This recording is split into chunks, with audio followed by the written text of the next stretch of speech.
Hi everyone, how's it going? Let's start again with our blueprints, okay? So we've looked at the theory, especially with a number of different nodes, and now we're going to focus on some set type of blueprints that we can use that are quite important for the creation of our lampshade blueprint and things like that. Okay, so which ones, which type of set type blueprints are we talking about? Well, the first one we already used, and we've already created a blueprint to help us. And this one is something I've named set material after the first node that we're going to be using. So what do we want to do with it? Well, we simply want to change the material, and we can use this to change the material of the ball that's in front of us. So I have the C material for it. It's called the MI_red material. And I want to be able to change it to another color so that it can be perhaps yellow or another color. And I want to do this via a blueprint. So to do this, I have to use this node called set material. Okay. So first, instead of using this ball, here's what I'll do. I think the best way to do it will be this way. I'll use, this ball's already in a scene. Okay. So it's already a static mesh. We can put it to the side for now and create a blueprint which will contain this mesh, and we'll change the material in the blueprint. Okay, so just so we can make it a lot easier for us, and of course, let me just say at this point, yes, there are other ways of doing it, but let's just focus on this one, okay, and then we'll increase our the complexity of things gradually. So the blueprint is already created. I've named it BP_set material, and I'm going to create it from scratch, okay? Just so we can see how it's put together. So let's add a sphere to the scene under our components list, and I'll set the scale to 0.5. There we go. And I need to put the material on it. And if we remember right, it was MI_red, this one here. Let's drag that in. Nice. So now we have our little red sphere ready to go, yeah? So this is what we need to do to start. I'll just save it and we'll add it to our scene. Need to get the blueprint actor. There we go. And add that to the scene here. So it's important that this is in our scene for it to work. And it's exactly the same as the one we had just as a static mesh. We've just done it via blueprint now. Okay, so now we want to work out how to change its material. So how are we going to do that? Well, let's jump into the event graph, and we'll just delete these nodes to start with. Okay, so let's think, how do I change this? Well, we can do it by pressing a key. The first thing that we looked at in our one of the earlier classes was how we can use the function keys, right? Or the input keys. So first we need to have the event begin play. I want to add a keyboard key. So we need to put enable input, because this is a blueprint, remember, it's not a first person character. So we need to make sure we have event begin play and enable input. Then we need to get the player controller and plug it into our player controller. Perfect. Let's add a comment and call it enable input. So here I'm just enabling the keyboard functions. Okay. Next step, I'm going to create a keyboard function. Well, I'm going to type in F because we're going to use the F key. So now we can use the key F on our keyboard to trigger what we put after this. So we're going to use F and pull out, and let's what we do here. There's several different types of nodes we can use, but let's talk about set and get. You probably use get and set nodes or variables in every blueprint you're going to use in reality. So the set material is just another one. And here you can see it's already found it. It's already worked out, because context sensitive is on, that it will work with our sphere. Okay, so that's great. And it's put the sphere as a target, just making it a lot easier for us. So in this set material function, you might already see how this is going to be really useful for us. The target here is the sphere. Okay. Now in our case, it will be a sphere, but in your case, it might be something else, another mesh. But then we have the element index, which is the material index for the mesh. In our case, it's just a default mesh from Unreal. So there's only one material applied to this. But what it's referring to here is the material ID. Okay, so the element index here is 0. We can go further into this when we go in more in depth in other classes in the future. But simply put, that's what it's referring to. So then we have the material underneath, and we're allowed to select the asset, which is select the material that we want to change. And I can just come here to the drop down to select the material, or I can use the search function, or I can go to my content browser and drag it in. It's really that simple to set it up. So we've got our material selected there that we're going to be using. You see how easy it is to set up this material. We've already connected the F key to be able to change the color, right? So here, just with the F key, it turns green. Now, it doesn't do anything else because I've only enabled it to change the green by pressing F. So we might need to do a little bit more work here.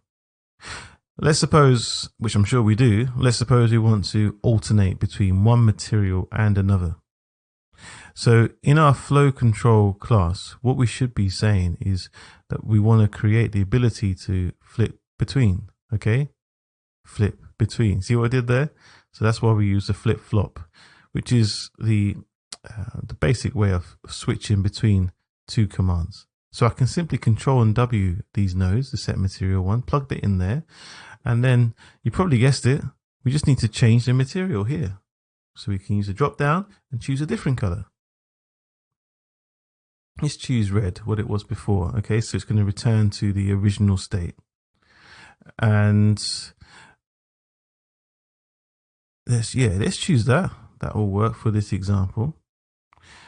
Because once we set the material to a different color, it's going to change to something new, but we want it to go back to the original state, right? So just put red here. So just alternate once.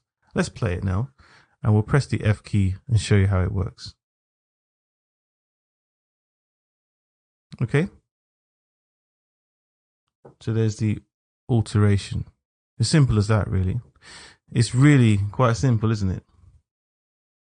Now, it's a nice way for us to just introduce us easily or simply to the set material nodes. Now that we've understood the theory of flip-flops as well. And that is a good feature. You can just use the same target rather than duplicating. Now, our blueprint for the material exchange is ready. We're alternating between material A and material B. And we're doing all of this via our keyboard function with the key F. Now, I could have many more options, many more colors, but I wouldn't be able to use the flip-flop because it only allows me to use 2 options.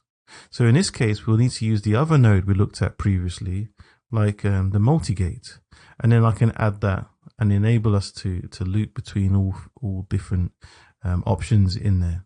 You could have, 4, 5, 6, 7, 8, 9, maybe 10 options and exchange between the order. So every time you hit F, it will run through the different order of colors that you've got listed. So this is a simple blueprint. So let's make it a little bit more complex, okay? Just to show what we can do with this. So suppose you come to your scene, you've added your sphere into it, like the one we've got here. Let me compile and save. Now you can add your blueprint to the scene because that has a mesh as well, doesn't it? Every scene might have a different setup, of course.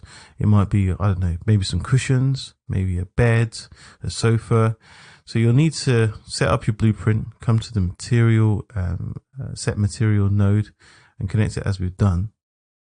But you could make your life a lot easier, okay? Let me show you something else that can really help. So we can be a little bit more artistic here, and let me show you what I tend to do when it comes to changing material. Do you remember when we looked at the sliding doors, we made variables public so we can edit them in the editor?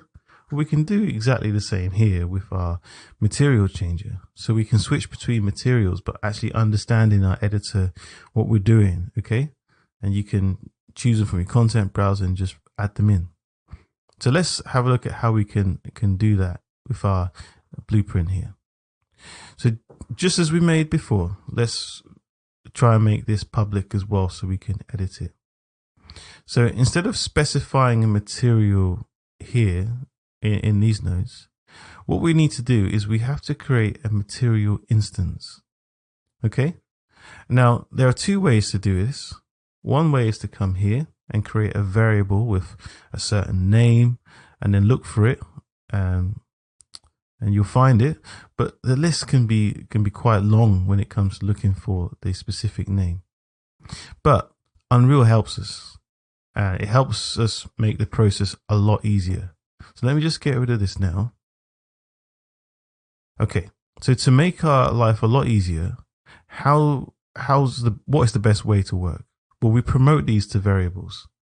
Okay, so instead of coming over here and adding things in, what we can do is you can just click and promote to variable. See that? So that's a really good thing to use, because at the same time you can do this from left to right as well. You can also do it from here. It doesn't matter which direction, you can always promote to variable from these. And I found that the material inference, the material inference here variable, this is the one we need to be using. Okay, so we can just click here, create a material inference, and I can come back here and click there, and the same over here, and just name it 02. Make sure the eye is open so we can edit it in the in this viewport. So it's open here. Obviously I'll make it look a little bit nicer. Let's put it into a category, so it's under a heading. Maybe we'll call it material. There we go. So we've got our category for that, and let's do the same for this one, just so it's a little bit more organized when we look at it in the details panel. There we go. You see that? So when I select it here, it gives me the option then, when I make this visible, it gives me the option to select from my content browser and apply the materials that I want to be swapping out. Okay. Now, as a reminder, I'm changing the material for this node, and that's why it doesn't change anything here. Okay. So I need to come to the sphere, and that can be done outside also, remember? So I need to come to the sphere to change the master one, right? And now if I push play, I'll use the material from here. And that's important because sometimes it could become a little confusing if we're not entirely sure what's going on. We can change it if we want to at this level, but under our hierarchy of our blueprint, we can also change it too. But we must just remember what it's going to look like at its initial state. So here, when I press play, you can see that it's red. If I press F, it goes to yellow, white, yellow, and white. Okay, it doesn't go back to red anymore, does it? So before moving on, let's take a look at what else we can do. Just move it down here. Let me just test something just so you can see that it's working. I'll put green here and red here as it was before. And if I play and press F, it swaps between red and green, right? So that's just something you just need to be aware of with flip-flop, because I only switch between two, or A and B. Okay. So if you want to use more options, then flip-flop might not be the way to go for you. You might want to use something different, maybe like the multi-gate that we explained. But this at least allows you to change between two types of material when you press F. It's at least showing you the basic concepts of the material changer. So another tip would be also to just keep your materials sorted properly like this, and once they're done, you can migrate them between new projects as well if you want to. Okay, just a nice tip that I found useful, so you don't have to set things up every single time. So let's just suppose we start with yellow here and green there. So when I press play, it's red, but the first material here is yellow. Okay, so what I can do here is set a material here. Okay, and then when it begins to play, I can choose a specific color for it to start as. Okay, so I can choose material 2, which already has a variable, and link it here, compile and save. And here I have material 1 in yellow, material 2 in green. But here in the scene, I have a mesh with the color red. So let's press play. And see that? It turned green because I told it to do it from the start of playing the game. And when I change it, it switches to yellow. And this can be helpful perhaps to avoid confusion when creating material. Just thought I'd point out to you that's also possible. So it will always start with number 2. So just so you won't have problems with option A. So that's up to you if you want to adopt that technique when you're using the flip-flop. Cool. So this is our blueprint then. Let's comment around this and call it set material. All right. And let's also comment here as well. Call that apply second material.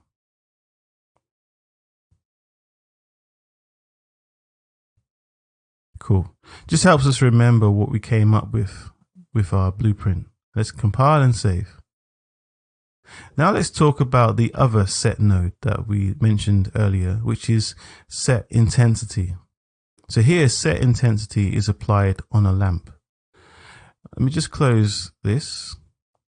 Now I've already created another blueprint for us so we can get going, but the rest of it we're going to create from scratch. Okay, so intensity in this case is going to refer to a light. Now there are many kinds of set intensity, but I'm only going to talk about the one related to the light for now. First thing is that I have an empty blueprint here, and I'll create a lamp or a light, and I'll create a point light. There we go. And let's compile and save.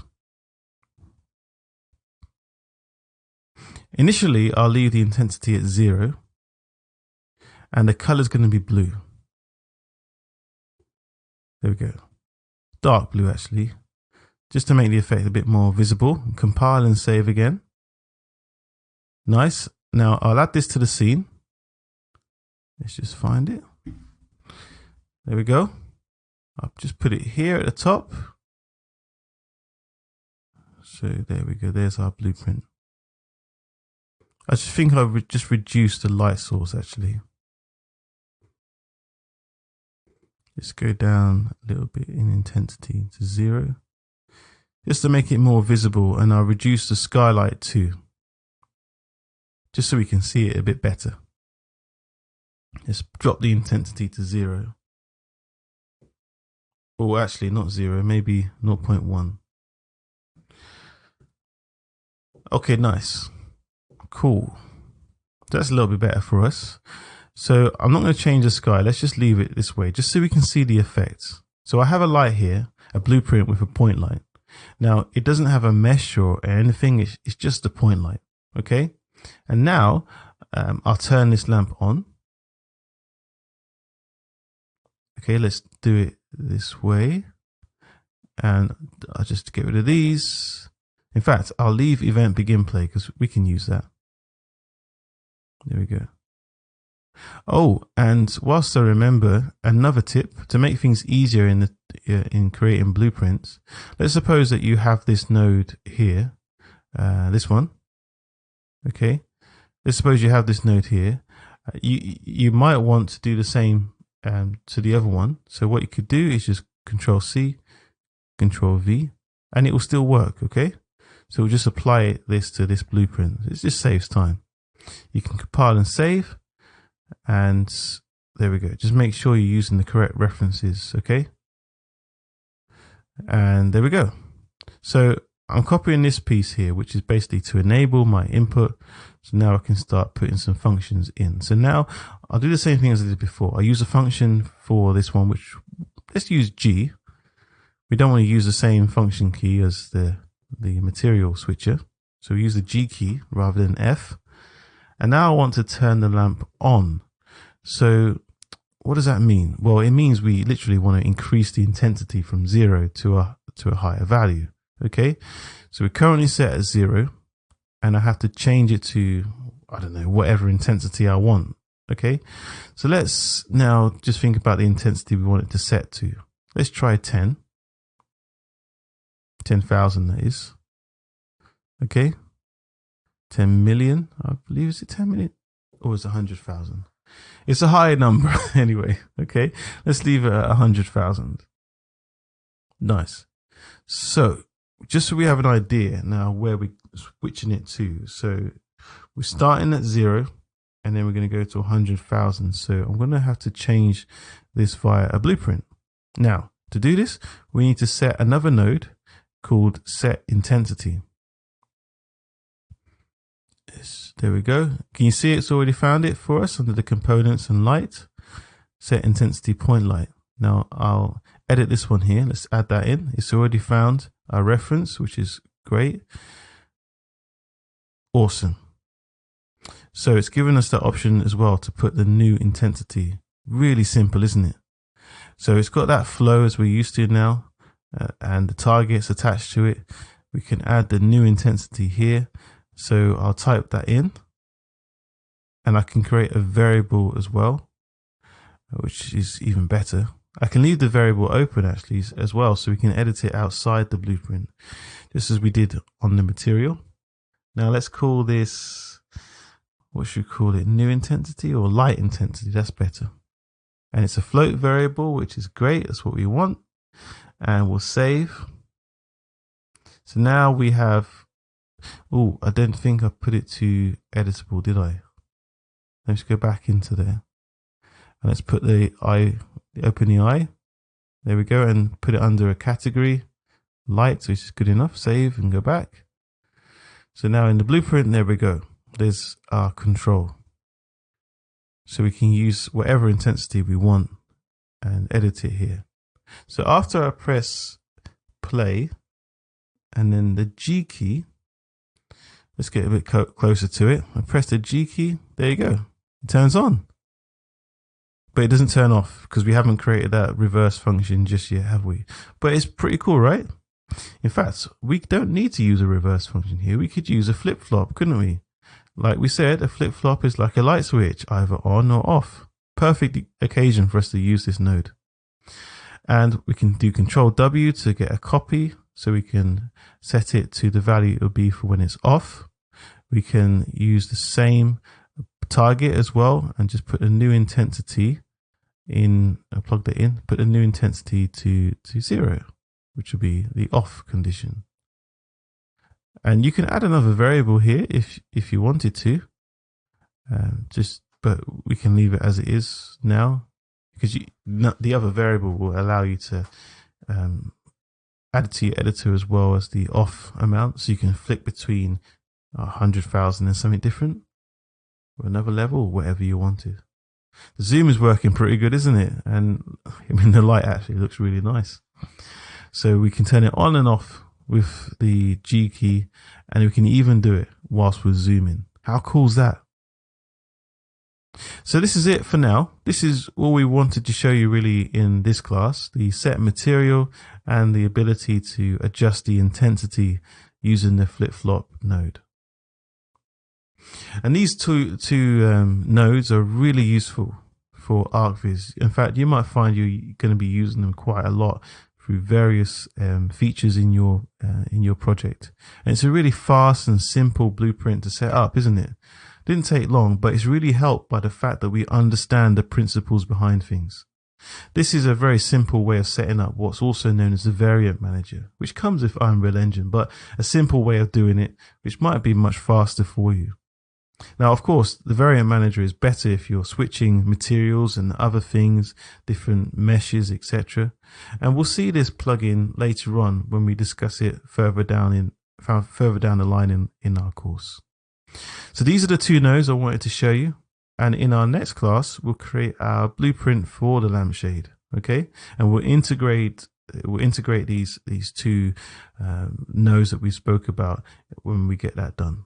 Okay, cool. See you in the next class.